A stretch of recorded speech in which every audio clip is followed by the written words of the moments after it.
वैदिक शिक्षा से तात्पर्य है विद्या, ज्ञान,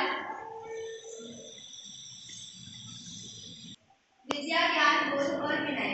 वेदों के अनुसार जो शिक्षा का अर्थ है वो शिक्षा का अर्थ है ज्ञान या विद्या की प्राप्ति करना। उसके पश्चात बहुत सारे वैज्ञानिक हुए जिन्होंने शिक्षा को मतलब अलग अलग संदर्भों में डिवाइड किया। सबसे पहले था सीमित संदर्भ, उसके बाद व्यापक संदर्भ।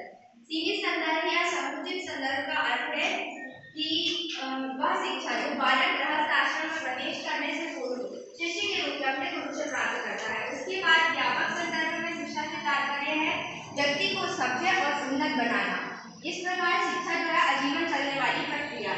उसके बाद फिर दो वैज्ञानिक आए जिन्होंने परिभाषा की। सबसे पहले थे डॉक्टर F.W. थॉमस, जिनके अनुसार प्राचीन भारतीय शिक्षा जो है वो भारत में जो शिक्षा है वो कोई नई बात नहीं है और संसार में ऐसा कोई भी देश नहीं है जहाँ पर शिक्षा मतलब ज्ञान के प्रेम की परंपरा भारत से प्राचीन हो। मतलब ऐसा कोई भी देश नहीं है जहाँ पर बहुत पहले से ज्ञान चल रहा हो। उसके बाद आते हैं दूसरे वैज्ञानिक जिनका नाम है आर.टी. मुखर्जी। उनके अनुसार जो प्राचीन भारतीय शिक्षा है मतलब वैदिक काल से ही प्राचीन भारतीय साहित्य में मतलब प्राचीन भारतीय साहित्य धर्म से प्रभावित था। उसके बाद हमारे पास वैदिक काल में 4 वेद होते थे। सबसे पहला हमारे पास 4 वेद हुआ करते थे, जिसमें से सबसे पहला था ऋग्वेद जिसका उपनाम होता था आयुर्वेद। उसके बाद सामवेद जिसका उपनाम होता था गंधर्ववेद। उसके बाद यजुर्वेद जिसका उपनाम होता था धनुर्वेद और उसके बाद हमारा लास्ट होता था अथर्ववेद जिसका उपनाम होता था शिल्पवेद। तो वैदिक कालीन में सबसे पहला वेद हमारा कौन सा था?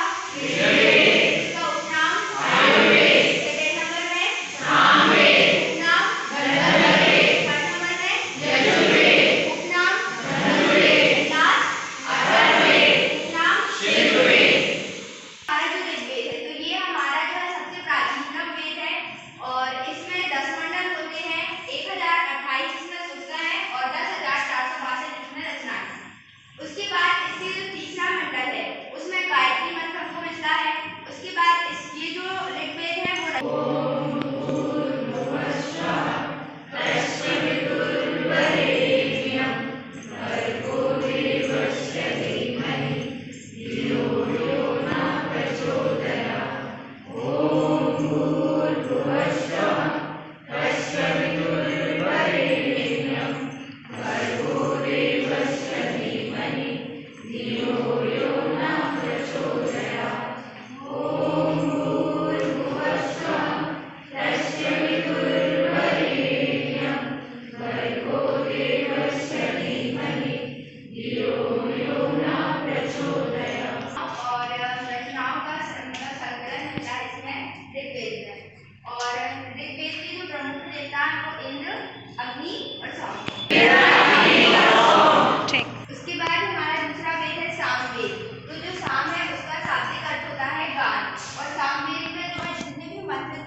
सामवेद को जो है भारतीय संगीत का जनक भी कहा जाता है और इसमें संगीतमय स्रोत का जो है क्या है संकलन उसमें मिलता है।